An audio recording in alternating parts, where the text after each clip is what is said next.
쉬운 성경으로 읽는 로마서 제9장. 나는 그리스도 안에서 진리를 말하고 거짓말을 하지 않습니다. 이것은 성령 안에서 내 양심이 확증하는 사실입니다. 내게는 큰 슬픔이 있고 내 마음속에는 고통이 쉴 새 없이 밀려옵니다. 나는 내 동포, 내 동족들을 위해서라면 나 자신이 저주를 받아 그리스도로부터 끊어져도 좋다는 각오가 되어 있습니다. 그들은 이스라엘 백성으로서 하나님의 아들이라는 신분을 얻었습니다. 그들에게는 하나님의 영광이 있고 하나님과 맺은 언약이 있고 율법과 성전, 예배와 약속들이 있습니다. 족장들이 그들의 조상들이며 그들의 혈통에서 그리스도께서 나셨습니다. 그리스도는 만물 위에 계시는 하나님이시며 영원토록 찬양을 받으실 하나님이십니다. 하나님께서 그들에게 하신 약속이 실패로 돌아갔다는 것이 아닙니다.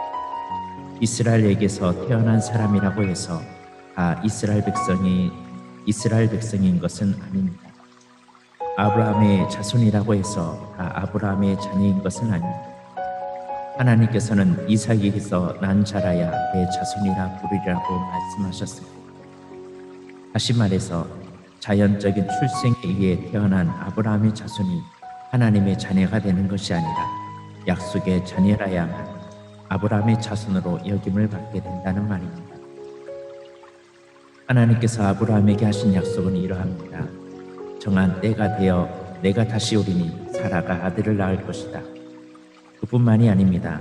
리브가가 우리 조상 이삭 한 사람에게 아이를 임신했을 때도 그랬습니다. 그 아들이 태어나기도 전에 그리고 그들이 무슨 선이나 악을 행하기도 전에 하나님께서는 선택하시는 목적을 굳게 세우기 위해 리브가에게 다음과 같이 말씀하셨습니다. 형이 동생을 섬길 것이다. 이렇게 말씀하신 것은 하나님의 선택이 사람의 행위가 아니라 불러주시는 분의 뜻에 달려 있다는 것을 보여주기 위해서입니다. 이것은 내가 야곱을 사랑하고 에서를 미워했다라고 기록된 대로입니다. 그렇다면 우리가 무엇이라고 말할 수 있겠습니까? 하나님이 공정하지 못하시다고 말할 수 있겠습니까? 그럴 수 없습니다. 하나님께서 모세에게 내가 자비를 베풀고자 하는 사람에게 자비를 베풀고 불쌍히 여기고자 하는 사람을 불쌍히 여기겠다라고 말씀하셨습니다. 그러므로 모든 것이 사람의 요구나 노력에 달려있는 것이 아니라 하나님의 자비에 달려있는 것입니다. 이런 이유로 하나님께서는 파라오에게 내가 너를 왕으로 세운 것은 너를 통해 내 능력을 나타내고 내 이름을 온 땅에 두루 전하기 위함이다 라고 말씀하셨던 것입니다. 그러므로 하나님께서는 그분의 뜻대로 어떤 사람에게는 자비를 베푸시고 또 어떤 사람은 완고하게도 만드십니다. 그러면 여러분 중에서 나에게 이렇게 말할 사람이 있을지 모르겠습니다. 그런데 왜 하나님께서는 우리가 잘못했다고 우리를 책망하시는가? 하나님의 뜻을 거스릴 사람이 누가 있단 말인가? 그러나 사람이 무엇이기에 감히 하나님께 말대꾸한단 말입니까? 이 흙이 그릇이 자기를 만든 사람에게 나를 왜 이렇게 만들었소? 라고 말할 수 있습니까? 흙이 그릇을 만드는 사람이 똑같은 진흙으로 귀하게 사용할 그릇과 천하게 사용할 그릇을 만들 권한이 없단 말입니까? 하나님께서 진노를 나타내시고 그분의 능력을 사람들에게 알리시기를 원하셨으면서도 멸망받기로 되어 있는 진노의 그릇들을 인내로써 참아주셨다면 어쩌겠습니까? 또한 하나님께서 그렇게 하신 것이 영광에 들어가도록 미리 준비하신 자비의 그릇들에게 그분의 풍성한 영광을 알게 하기 위해서였다면 어쩌겠습니까? 하나님께서 부르신 자비의 그릇이 바로 우리들입니다. 유대인 중에서만 부르신 것이 아니라 이방인 중에서도 부르셨습니다. 호세아의 글에도 이런 말씀이 있습니다. 내 백성이 아니라고 말했던 사람을 내 백성이라 라고 부르겠고 내가 사랑하지 않았던 사람을 사랑하겠다. 그리고 이런 말씀도 있습니다. 너희는 내 백성이 아니라고 그들에게 말한 그곳에서 그들은 살아계신 하나님의 아들이라고 불리게 될 것입니다. 또한 이사야는 이스라엘에 관해 이렇게 외쳤습니다. 이스라엘 자손의 수가 바닷가의 모래처럼 많을지라도 남은 자만 구원을 얻을 것이다. 주님께서 약속하신 말씀을 이 땅에서 신속하고 철저하게 이루실 것이다. 또 일찍이 이사야가 이렇게 예언한 것과 같습니다. 만군의 주님께서 우리에게 후손을 남겨두지 않으셨다면 우리는 소돔처럼 되고 고모람처럼 되었을 것입니다. 이런 사실에 대해 우리가 뭐라고 말하겠습니까? 의를 추구하지 않았던 이방인이 믿음에서 나오는 의를 얻었습니다. 그러나 이스라엘은 의의 율법을 추구했지만 그것을 얻지 못했습니다. 왜 얻지 못했을까요? 그것은 그들이 믿음에서 나오는 의를 추구한 것이 아니라 그가 마치 행위에서 나오는 것으로 생각하고 의를 추구했기 때문입니다. 그래서 그들은 걸림돌에 걸려 넘어지고 말았습니다. 성경에 보아라, 내가 시온의 사람들의 발에 부딪히게 하는 돌과 사람들을 걸려 넘어지게 하는 바위를 놓으리니 그를 믿는 사람은 부끄러움을 당하지 않을 것이다 라고 기록된 것과 같습니다. 로마서 제10장. 성도 여러분, 나는 내 동족 이스라엘 백성이 구원받을 수 있기를 하나님께 진심으로 갈망하며 기도합니다. 이스라엘에 관해 나는 이렇게 증언할 수 있습니다. 그들은 하나님께 대한 열심이 있습니다만 그 열심이 지식에 기초하고 있지 않는 것입니다. 그들은 하나님께서 주시는 의를 알지 못하고 자신의 의를 세우려고 노력하였기 때문에 하나님께서 주시는 의에 복종하지 않았습니다. 그리스도께서는 모든 믿는 자에게 의가 있도록 하기 위해서 율법의 마침이 되셨습니다. 모세는 율법으로 얻게 되는 의에 관하여 율법을 행하는 사람은 율법으로 말미암아 살 것이라 라고 기록했습니다. 그러나 믿음으로 얻는 의는 이렇게 말합니다. 너는 마음속으로 누가 하늘에 올라간단 말인가 라고 말하지 마라. 이 말은 그리스도를 땅으로 모셔 내려오겠다는 뜻입니다. 또는 누가 땅 아래로 내려간단 말인가 라고 말하지 마라. 이 말은 그리스도를 죽은 사람들로부터 모셔 올리겠다는 뜻입니다. 성경이 무엇이라고 말합니까? 말씀이 내게 가까이 있으니 내 입에 있고 내 마음에 있다. 이것이 바로 우리가 선포하는 믿음의 말씀입니다. 여러분이 만일 여러분의 입으로 예수님은 주님이시다라고 고백하고 또 마음으로 하나님께서 그리스도를 죽은 자들 가운데서 다시 살리신 것을 믿으면 여러분은 구원을 얻을 것입니다. 여러분은 마음으로 믿어 의롭다함을 얻으며 입으로 고백하여 구원을 얻습니다. 성경은 이렇게 말합니다.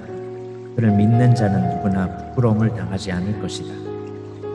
유대인이나 그리스인이나 차별이 없습니다. 동일한 주님께서 모든 사람의 주님이 되시며 그를 부르는 모든 사람에게 풍성한 복을 주십니다. 그것은 누구든지 주님의 이름을 부르는 자는 구원을 얻을 것이기 때문입니다. 그러면 그들이 믿지 않는 분을 어떻게 부를 수 있겠습니까? 또 그들이 들은 적이 없는 분을 어떻게 믿을 수 있겠습니까? 그들에게 선포해주는 사람이 없는데 어떻게 그들이 들을 수 있겠습니까? 그들이 보냄을 받지 않았다면 어떻게 선포할 수 있겠습니까? 좋은 소식을 전하는 사람들의 발이 얼마나 아름다운가라고 기록된 말씀처럼 말입니다. 그러나 이스라엘 백성이 다 복음을 받아들인 것은 아닙니다. 이사야가 이렇게 말했습니다. 주님, 우리가 전하는 것을 누가 믿었습니까? 따라서 믿음은 말씀을 듣는 것에서 얻게 되고 말씀 듣는 것은 그리스도의 말씀을 통해서 얻게 됩니다. 그러면 내가 묻겠습니다. 이스라엘 백성들이 복음을 들어본 적이 없단 말입니까? 입니다. 그들은 분명히 들었습니다. 그들의 소리가 온 땅에 퍼졌고 그들의 말이 땅끝까지 이르렀다라고 성경에 기록되었습니다. 내가 다시 묻겠습니다. 이스라엘 백성이 알아듣지 못했습니까? 그렇지 않습니다. 먼저 모세가 한 말을 들어봅시다. 내가 내 백성이 아닌 사람으로 너희를 시기하게 만들겠고 깨달음이 둔한 백성으로 너희를 화나게 하겠다. 또 이사야가 담대하게 이렇게 말했습니다. 나를 찾지 않던 사람들에게 내가 만나주고 나를 구하지 않던 사람들에게 내가 나타났다. 그러나 이스라엘에 관해 하나님께서는 복종하지 않고 거역하는 백성을 향해 나는 하루 종일 내 손을 내밀었다고 말씀하셨습니다. 로마서 11장. 그러므로 내가 묻겠습니다. 하나님께서 자기 백성을 버리셨습니까? 절대로 그렇지 않습니다. 나 자신도 이스라엘 사람이요 아브라함의 후손이며 베냐민 지파 출신입니다. 하나님께서는 전에 택하신 자기 백성을 버리지 않으셨습니다. 여러분도 성경이 엘리야에 관해 한 말을 잘 알고 계실 것입니다. 엘리야는 이스라엘을 고소하며 하나님께 이렇게 호소하지 않았습니까? 주님, 그들이 주님의 예언자들을 죽이고 주님의 제단들을 헐어버렸습니다. 이제 저 혼자만 남아있는데 그들은 저마저 죽이려 하고 있습니다. 그런데 하나님께서 엘리야에게 무엇이라고 대답하셨습니까? 하나님께서는 내가 바알에게 무릎을 꿇지 않는 사람 7,000명을 나를 위해 남겨두었다고 말씀하셨습니다. 지금도 마찬가지입니다. 지금도 하나님의 은혜로 택함을 받는 남은 자들이 있습니다. 은혜로 하신 것이라면 그것은 행위에 의한 것이 아닙니다. 행위에 의한 것이라면 은혜는 더 이상 은혜가 되지 못할 것입니다. 그러면 무엇입니까? 이스라엘이 간절히 바라던 것을 이스라엘은 얻지 못하고 택함을 받은 자들이 얻었습니다. 반면 나머지 사람들은 마음이 완악해졌습니다. 성경에도 이렇게 기록되어 있습니다. 하나님께서 그들에게 혼미한 영을 주셔서 오늘날까지 눈이 있어도 보지 못하고 귀가 있어도 듣지 못한다. 다윗은 이렇게 말했습니다. 그들의 잔치상이 그들에게 덕과 올무가 되게 하시고 그들이 걸려 넘어져 멸망받게 하소서. 그들의 눈은 흐려보지 못하게 하시고 그들의 등은 영원토록 굽어있게 하소서. 그러므로 내가 다시 묻습니다. 이스라엘이 걸려 넘어져 완전히 망하고 말았습니까? 결코 그렇지 않습니다. 오히려 그들의 죄 때문에 구원이 이방인들에게 이르게 되었고 이스라엘은 이방인들을 보고 시기하게 되었습니다. 이스라엘의 범죄가 세상에 풍성한 복을 가져다 주었고 이스라엘의 실패가 이방인들에게 풍성한 복을 가져다 주었다면 이스라엘 전체가 하나님 앞에 돌아올 때 그 풍성함은 얼마나 더하겠습니까? 이제 이방인 여러분들에게 말하겠습니다. 나는 이방인의 사도로서 내가 맡은 직분에 대해 영광스럽게 생각하고 있습니다. 다만 바라는 것은 내 동족에게 시기심을 일으켜 그들 중에 몇 명만이라도 더 구원하고 싶은 것입니다. 내 동족 이스라엘이 하나님께 버림을 받게 되어 세상이 하나님과 화목하게 되었다면 이스라엘이 하나님께 받아들여지는 것은 죽은 자들 가운데서 다시 살아나는 것이 아니면 무엇이겠습니까? 처음 떼내어 드린 반죽의 일부분이 거룩하면 반죽 전체가 거룩하고 나무 뿌리가 거룩하면 가지도 거룩한 법입니다.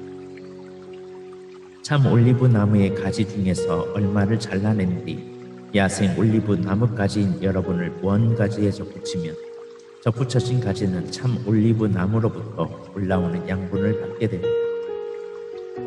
그러니 여러분은 잘려나간 가지를 향해 자랑하지 마십시오. 자랑하더라도 명심할 것이 있습니다. 여러분이 뿌리를 지탱하는 것이 아니라 뿌리가 여러분을 지탱한다는 사실입니다.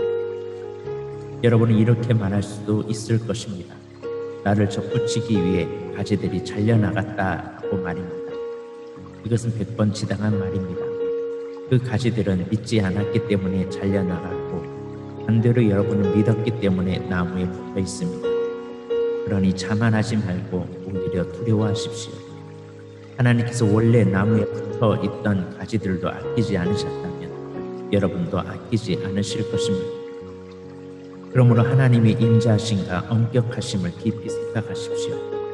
넘어진 사람들에게는 하나님의 엄격하심을, 여러분에게는 하나님의 인자하심을 보이셨습니다. 여러분이 계속해서 하나님의 인자하심에 머물러 있으면 하나님께서도 인자함을 베푸실 것입니다.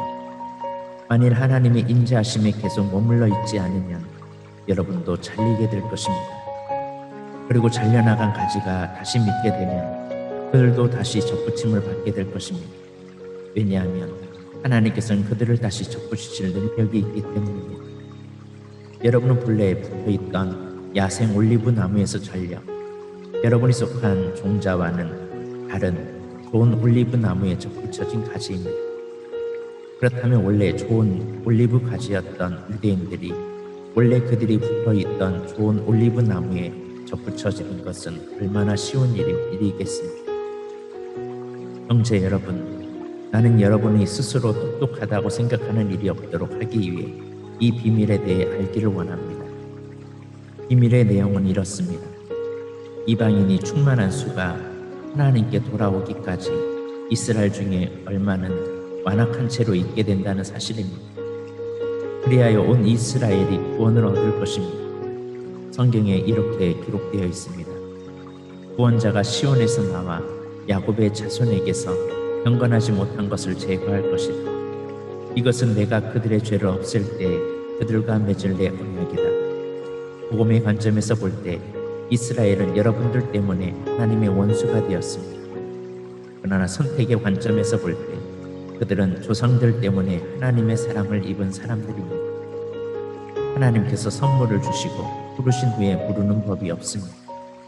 전에 하나님께서 불순종하던 여러분이 이제 이스라엘이 불순종한 것 때문에 자비를 얻게 되었듯이 현재 이스라엘이 불순종하는 것은 여러분에게 내린 하나님의 자비하심을 그들도 받기 위해서입니다.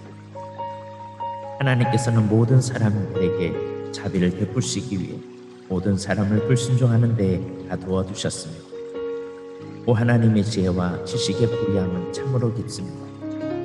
하나님의 판단은 헤아릴 수 없으며 그분의 길은 아무도 찾을 수가 없습니다. 누가 주님의 마음을 알았으며 누가 그분의 의논 상대자가 되었습니까? 누가 먼저 하나님께 무엇을 드려서 하나님의 답례를 받는단 말입니다. 이는 모든 것이 하나님께로부터 나왔고 하나님의 보살핌으로 보존되고 하나님의 영광을 위해 존재하기 때문입니다. 하나님께 영광이 영원토록 있기를 원합니다. 로마서 12장. 그러므로 성도 여러분, 나는 하나님의 자비로서 여러분에게 권합니다. 여러분의 몸을 하나님을 기쁘시게 하는 거룩한 살아있는 제물로 드리십시오. 이것이야말로 여러분이 마땅히 드려야 할 영적인 예배입니다. 여러분은 이 세상을 본받지 말고 마음을 새롭게 하여 변화를 받으십시오. 그러면 여러분은 하나님의 선하시고 기뻐하시고 온전하신 뜻이 무엇인지를 분별할 수 있게 될 것입니다. 하나님께서 나에게 주신 은혜를 힘입어 여러분 한 사람 한 사람에게 말씀드리겠습니다. 여러분은 여러분 자신에 대하여 마땅히 생각해야 할 것 외에 다른 것을 생각하지 마십시오. 여러분은 하나님께서 각자에게 주신 믿음의 분량대로 냉철한 판단을 가지고 자신에 대하여 생각하십시오. 사람에게 몸이 있고 그 몸에는 많은 지체가 있어 그 지체들이 하는 일이 각기 다른 것처럼 우리도 여럿이지만 그리스도 안에서 한 몸을 이루었고 한 사람 한 사람이 서로에 대해 지체로서 연결되어 있습니다. 우리는 하나님께서 우리에게 주신 은혜에 따라 저마다 다른 선물을 받았습니다. 예를 들어 그것이 예언의 선물이라면 믿음의 분량대로 그 선물을 사용하십시오. 봉사하는 선물이면 봉사하는 일로, 가르치는 선물이면 가르치는 일로, 격려하는 선물이면 격려하는 일로, 남을 구제하는 선물이면 너그럽게 나누는 일로, 지도하는 선물이면 열성을 다해 자선을 베푸는 것이면 기쁨으로 그 선물을 사용하십시오. 사랑은 거짓이 없어야 합니다. 악을 미워하고 선을 굳게 붙드십시오. 형제 자매를 사랑하듯이 서로 사랑하며 자신보다 남을 더 존경하십시오. 열심히 일하고 게으르지 마십시오.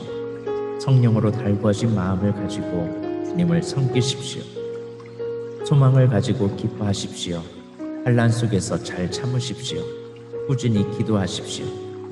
성도들에게 필요한 것을 나눠주십시오. 나그네를 후하게 대접하십시오. 여러분을 핍박하는 사람들을 축복하십시오.